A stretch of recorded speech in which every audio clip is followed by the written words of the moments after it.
फोटोवरून तुम्हा सगळ्यांना समजलंच असेल की आज आपण काय बनवणार आहोत. तर तुम्हा सगळ्यांचं स्वागत आहे आपला यूट्यूब चॅनल बटरकपमध्ये. तुमचा जास्त वेळ वाया न घालवता लगेच सुरू करूया. एका बाउलमध्ये 1 कप कोमट दूध घ्यायचं आहे. ते बऱ्यापैकी म्हणजे जास्त गरम नसावं आणि जास्त थंडही नसावं.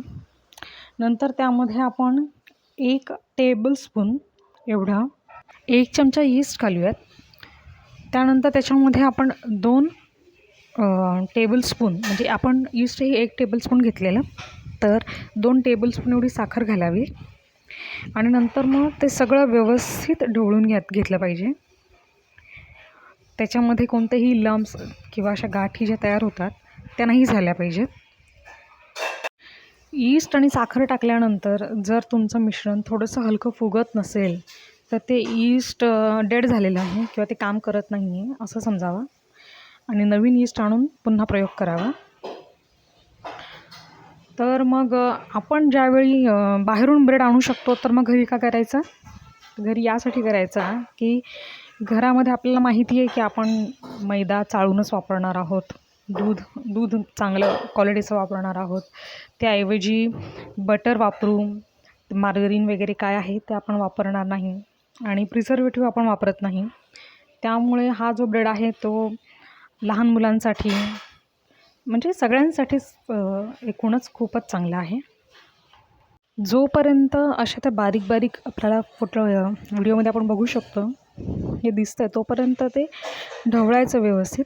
ढवळून झाल्यानंतर मग ते एका स्टीलच्या याने ताटलीने किंवा कशानेही व्यवस्थित झाकून एक 10-15 मिनटं ठेवून द्यायचं. 10-15 मिनटानंतर आपण त्याच्यामध्ये मैदा घालणार आहोत. मैदा हा 3 कप टाकायचा आहे. 3 कप हे दाबून भरलेले नसावेत, तर हलके हलके पीठ जसं आपण शेजारच्यांना देतो त्यावेळी कसं भरतो तसं भरायचं पीठ. 3 कप टाकायचे तसे आणि 1 टीस्पून मीठ टाकायचं. हा जो रेशो आहे तो अगदी सोपा आहे. 3:1 लक्षात ठेवायचा. 3:1 काय? तर 3 कप मैदा असला पाहिजे आणि 1 कप दूध असलं पाहिजे. या प्रमाणामध्ये आपण मोठा म्हणजे आपला स्टँडर्ड साईजचा जो ब्रेड आहे तो बनवू शकतो. मला 2 ब्रेड बनवायचे तर मग 6 कप जे आहे तो मैदा घ्यायचा आणि 2 कप दूध घ्यायचं. आता तुम्ही म्हणाल की दूध नाही पाहिजे तर मग तुम्ही अर्धं दूध अर्धं पाणी घेऊ शकता किंवा नुसतं पाणीही घेऊ शकता. पण काय होतं की थोडं चवीमध्ये फरक पडतो, तर तेवढी आपण आपल्या चवीनुसार तसं करू शकतो बदल थोडासा. पण सगळ्यात सोपं म्हणजे 3:1 लक्षात ठेवायचं. 3:1 कसं?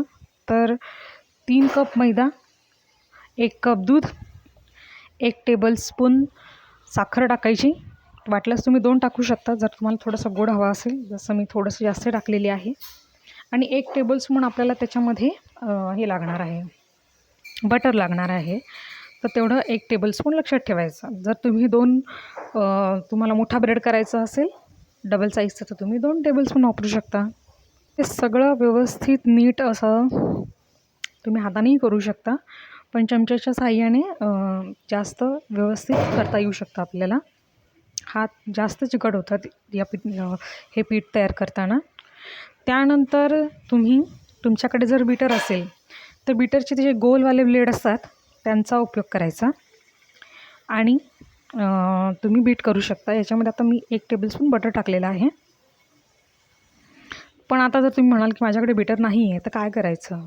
तर मग बीटर नसेल तर टायमर लावायचा घड्याळामध्ये आणि बरोबर 10 मिनिटं पीठ मळायचं. ते कसं मळायचं? पीठ असं खेचायचं, त्याची एक बाजू आपल्या एका हातात असली पाहिजे, दुसऱ्या बाजूला असली पाहिजे. ती परत एकत्र करायची, परत खेचायचं, परत एकत्र करायची, परत खेचायचं. हे आपण 10 मिनिटं करायचं. तर बघा हे पीठ तयार झालं आहे की नाही कसं ओळखायचं? तर सोपं आहे. आपण पिठाला हात लावल्यावर जर ते चिकटत नसेल तर म्हणायचं की पीठ तयार झालं.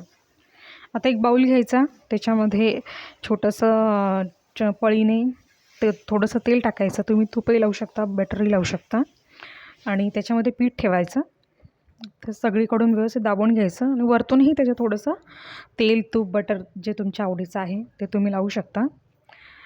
ते लावल्यानंतर एका उबदार अशा ठिकाणी तुम्ही ते ठेवू शकता. आता मी हे पीठ अवनमध्ये ठेवणार आहे.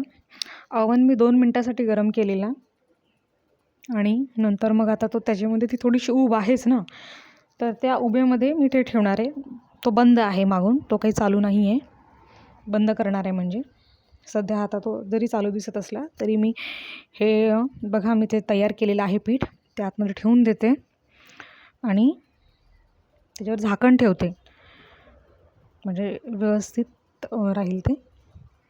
आणि आता बघा मी बंद केलं आहे अवन आणि आता त्याला प्रूफिंगसाठी ठेवून द्यायचं आहे बरोबर 45 मिनटं. माझ्याकडून 1 तासासाठी ठेवलं गेलं. 1 तासानंतर हे पीठ बऱ्यापैकी फुललेलं आणि तो व्हिडिओ काढायचा राहून गेला आणि मी ते अंश केलं. ठीक आहे, काही हरकत नाही.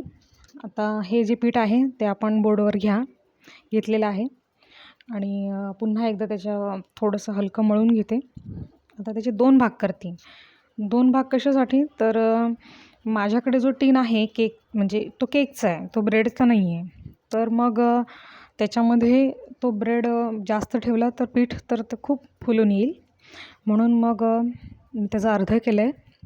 आता हे थोडंसं लाटून घेते आणि त्याला असं रोल करायचं आतल्या बाजूने व्यवस्थित असं गोल गोल गोल गोल करून घ्यायचं आणि साईड जे आहेत ते जरा दुमडून घ्यायच्या, म्हणजे ते कसं जरा व्यवस्थित शेपही व्यवस्थित दिसतो आणि फुलून येतं व्यवस्थित ते. ओके, तर मग त्याला आधी मी माझ्या टिनला बटर पेपर लावलेला आहे. ते बटर पेपरमध्ये मी ते ठेवून दिलेलं आहे आणि उरलेलं जे पीठ आहे त्या पिठामध्ये मी म्हटलं बन करावेत. तर मग त्याचे 3-4 बन झाले. ते गोल गोल त्याला थोडंसं बटर लावलेलं आहे बघा, म्हणजे बटर लावलं का वरची बाजू जवळ अशी गोल्डन अशी दिसते मस्त आणि तो एक छानसा जो क्रिस्प आहे तो पण त्याला येतो. तुम्ही ब्रशच्या मदतीने सुद्धा हे करू शकता, पण माझ्या हाताला ऑलरेडी बटर होतं थोडंसं, म्हणून म्हटलं की आपण त्यानेच करावं आणि आपण आपल्या हाताने बरीच कामं व्यवस्थित करू शकतो. आता हे जे आहे हे प्रूफिंगसाठी परत एकदा अवनमध्ये आपल्याला ठेवायचं आहे. यावेळी ते अर्धा तास ठेवायचं आहे. आता हे उरलेलं अर्धं पीठ आहे, त्या अर्धे पिठाचे मी समान भाग करून घेते आणि बनसाठी त्याची तयारी करूयात. तर कसे करायचे बघूयात. हे जे बन आहेत हे आपण जे बर्गरसाठी वापरतो त्याच्यासाठी वापरता येतात आपल्याला, किंवा मग बन मस्कासाठी सुद्धा आपण ते करू शकतो. त्याला थोडासा एका साईडनी मस्का लावायचा म्हणजे बटर लावायचं आणि एका साईडनी जॅम लावायचा, तेही मस्त लागतं. म्हणजे लहान मुलांना तर फार आवडतं. इवन आत्ताही मी लहान नसले तरी मलाही ते फार आवडतं.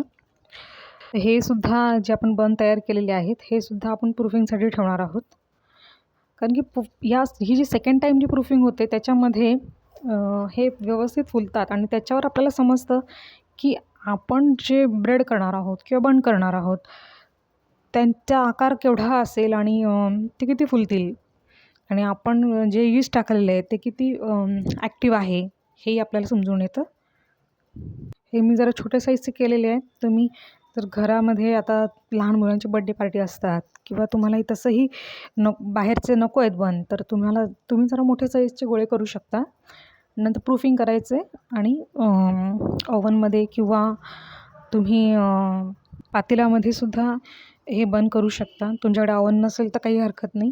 पातेल्यामध्ये वाळू घ्यायची, वाळूमध्ये एक स्टँड ठेवायचं, जे आपण हंडे किंवा कळशा ठेवण्यासाठी जे स्टँड असतं गोल रिंग, त्याच्यावर प्लेट ठेवायची ॲल्युमिनियमची आणि त्याच्यावर हे ठेवून द्यायचे.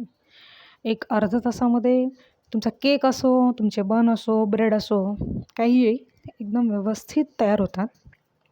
जसं आपण ब्रेडला बटर लावलं तसं या बनला पण लावायचं आहे. थोडं थोडं म्हणजे वरतून कसा जो बन आहे तो असा क्रिस्पी असला पाहिजे आणि आतून मऊ असला पाहिजे, तर ते मस्त लागतं. आपल्याला सगळ्यांना तसाच बन आवडतो.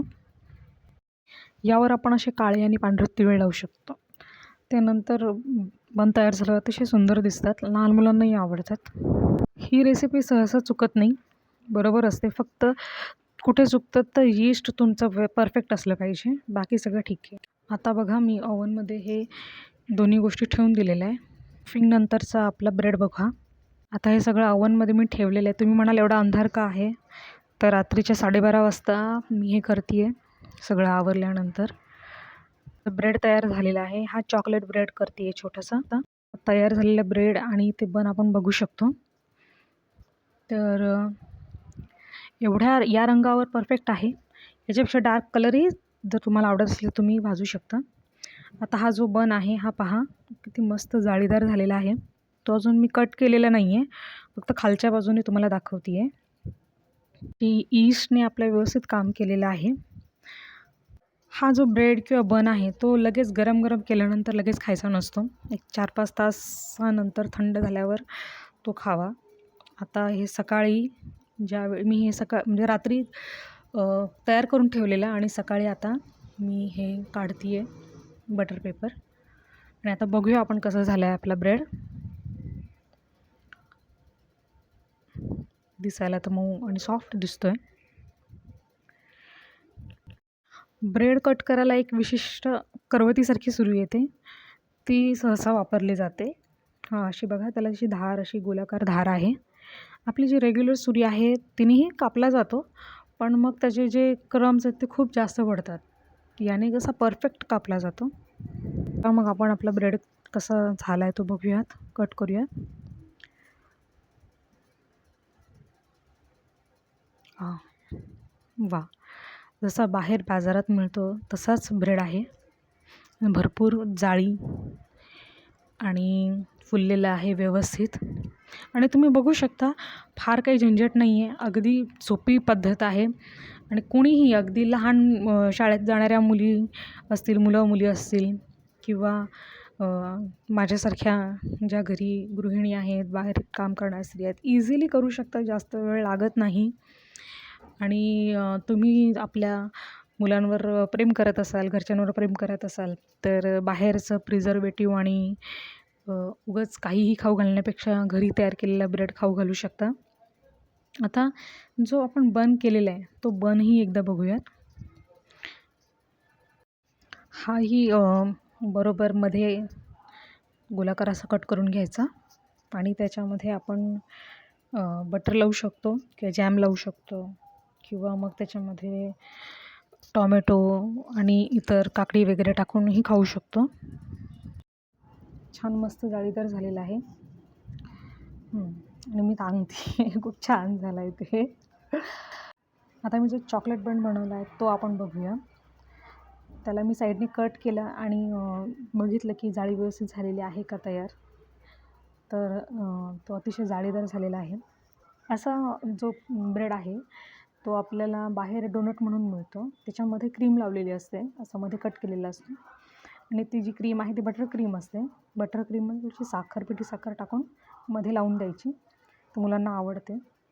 हे चॉकलेट आहे, आतमध्ये जे काळं दिसतं आहे ते म्हणजे जास्त फ्लेवर येण्यासाठी मी त्याच्यात टाकले. आणि जो मी ब्रेड केलेला आपण बघितला तर त्याचे मी अवोकाडो टोस्ट तयार केलेले आहेत. तुम्हाला जर अवोकाडो टोस्टची रेसिपी हवी असेल तर तुम्ही माझ्या यूट्यूब चॅनलवर जाऊ शकता, तिथे रेसिपी दिलेली आहे. आणि तो ब्रेड तुम्ही एकदा करून बघा आणि मला सांगा कसं झालं ते. आणि फेल होणार नाही याची मी गॅरंटी देते, कारण की माझंही झालेलं नाही आहे. मीही अगदी स्क्रॅचपासूनच सगळं तयार केलेलं आहे. मला लागणारं साहित्य, त्याचं प्रमाण मी सगळं डिस्क्रिप्शनमध्ये देईन आणि कोणतंही कारण यावेळी ऐकून घेणार नाही. प्रत्येकाने घरी हा जो ब्रेड आहे किंवा बन आहे तो तयार करावा आणि आनंद घ्यावा. आणि लक्षात ठेवून माझा चॅनल लाईक, शेअर आणि सबस्क्राईब करा. थँक्यू.